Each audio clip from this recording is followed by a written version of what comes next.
किन चीज़ों को लेकर ज़्यादा मतलब उत्साहित नजर आए कि वास्तव में ये चीज़ें अगर मैं स्कूल नहीं खोलता तो देखने को मिलती ही नहीं?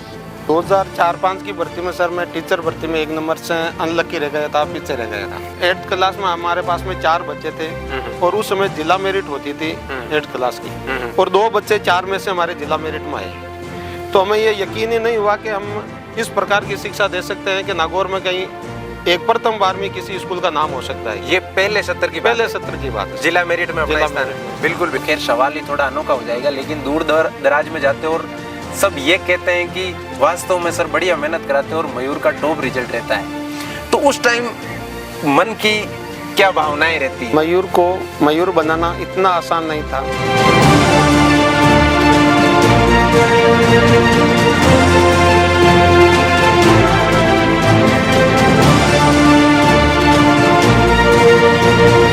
सिकंदर हो तुम, सिकंदर हालात के आगे झुका नहीं करता, तारा टूट भी जाए तो जमी पे गिरा नहीं करता, गिरते हैं हजारों दरिया समंदर में पर समंदर कभी दरिया में गिरा नहीं करता।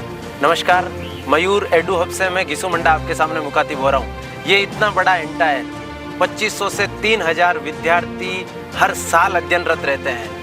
लाखों अभिभावकों के विश्वास से सिंचित ये विद्यालय फल फूल रहा है। इतने बड़े एंटायर की नींव रखने के पीछे एक किसानी युवा ने जब सबसे पहले मन में ठानी तब क्या विचार रहे होंगे।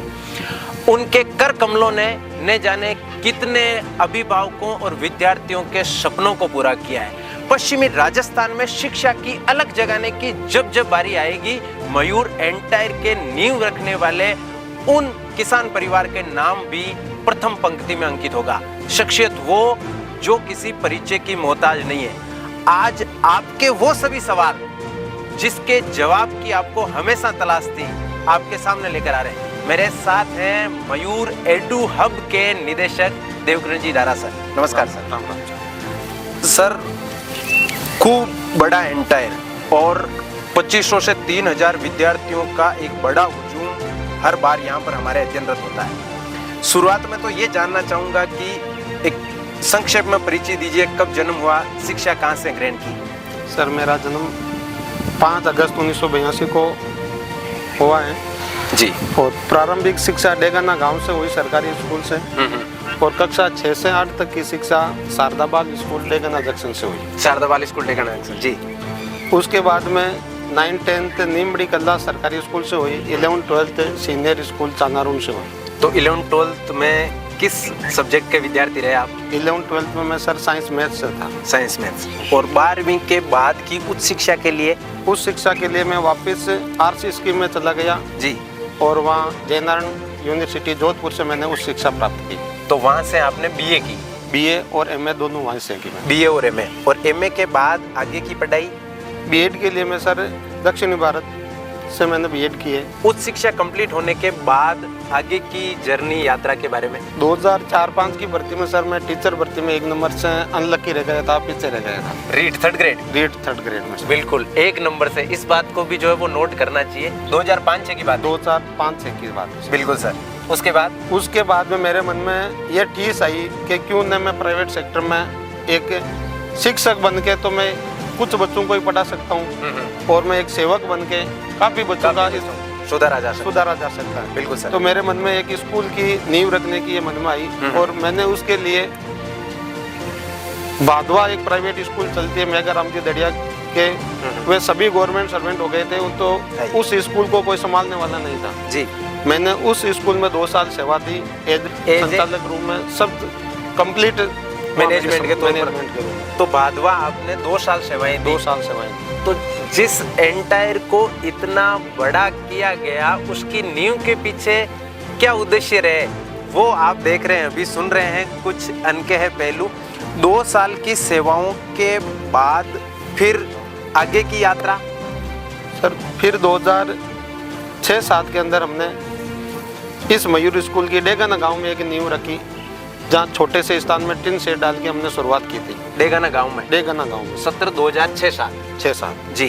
तो उस समय हमारे पास में 85 बच्चों से हमने इसकी शुरुआत की थी, और 8th क्लास में हमारे पास में 4 बच्चे थे, और उस समय जिला मेरिट होती थी 8th क्लास की, और 2 बच्चे 4 में से हमारे जिला मेरिट में आए। तो हमें ये यकीन ही नहीं हुआ कि हम इस प्रकार की शिक्षा दे सकते हैं कि नागौर में कहीं एक प्रथम 12वीं किसी स्कूल का नाम हो सकता है। ये पहले सत्र की पहले सत्र की बात है। जिला मेरिट में अपना जिला स्थान मेरिट है। में। बिल्कुल बिल्कुल। तो सर वो अनुभव कैसा था कि शुरुआत में जिला मेरिट में आना, एक छोटे कस्बे में स्थापित होकर? वह मेरी जिंदगी का सबसे सुखद अनुभव था जी और उसी से इसकी टर्निंग पॉइंट थी स्कूल की कि ये स्कूल किस दिशा में जाएगी। जी। क्योंकि लोगों का विश्वास एकाएक नहीं होता है, उसमें खूब टाइम लगता है। तो लोगों ने पहले 85 गार्जियनों ने विश्वास किया था और उसके बाद में दूसरे साल 85 से सीधे 250 बच्चे हुए थे। वे उसी के विश्वास की बदौलत थे। तो शुरुआत में 2006-07 में जब स्थापना हुई तब मात्र विद्यार्थी थे 85 और उसके बाद में सेकंड सत्र में 250 बच्चे। सेकंड सत्र में 250 बच्चे। इस बात को भी नोट करना चाहिए। दूसरी बात, और पहली बार ही 8वीं में जिला मेरिट प्राप्त किया था।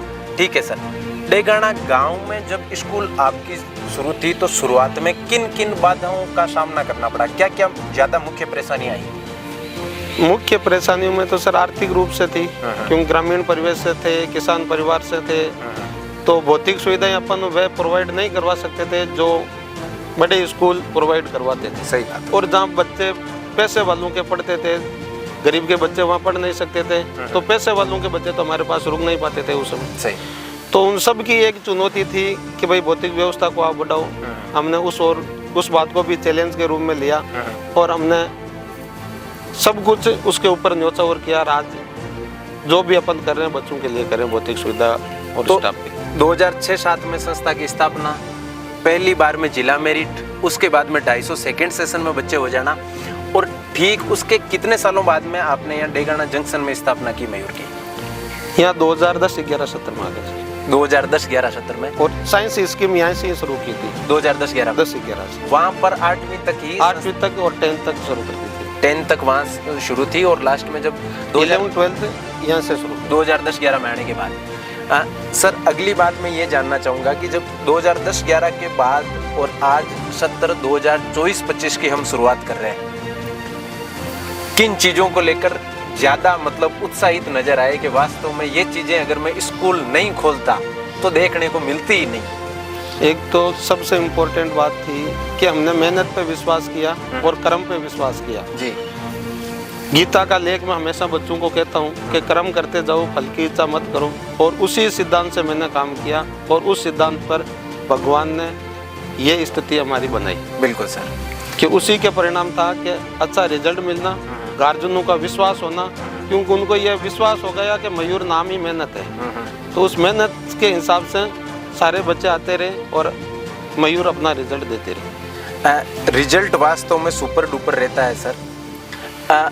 ये भी मैं आपसे जानना चाहूँगा और कि किस प्रकार से मैनेजमेंट रहता है, अभिभावकों से किस प्रकार मिलते हो, और किसी भी क्षेत्र में जाओ, पश्चिमी राजस्थान का वर्तमान में उभरता हुआ संस्थान है, तो रणनीति किस प्रकार रखते हो सर पूरे साल? सर अभिभावकों से 24 घंटे कभी भी अभिभावक आ सकते हैं, तो कभी भी अभिभावकों के लिए ये नहीं है कि सर नहीं मिलेंगे। उनसे सीधा मिलता हूँ और उनकी भाषा में आराम से बात करता हूँ और उनकी सारी चीज़, धरातल की चीज़ को समझ के उनकी समस्या को हल करता हूँ। चाहे फीस संबंधित हो, चाहे और किसी बच्चे की कोई समस्या हो, तो बिल्कुल हम कोऑपरेट करते हैं। और जैसा बच्चा है, जैसा गार्जियन है, हम उसके हिसाब से, गरीब के हिसाब से पढ़ा देते हैं। क्योंकि गरीब की स्कूल है, गरीबों ने इस स्कूल को सींचा है। तो आज तक हम इसको चीज़ को भूल नहीं पाए हैं कि हमारे साथ भी यदि गरीब लोग नहीं होते तो हम आज इस स्थान पर नहीं होते। पैसे वालों के बच्चे आज भी बहुत कम पढ़ते हैं। बिल्कुल सही। और हमेशा खेती किसानी और पुरानी चीज़ों को याद रखना चाहिए ताकि हमारी जड़ें भी याद रहे। ये मोटी बात है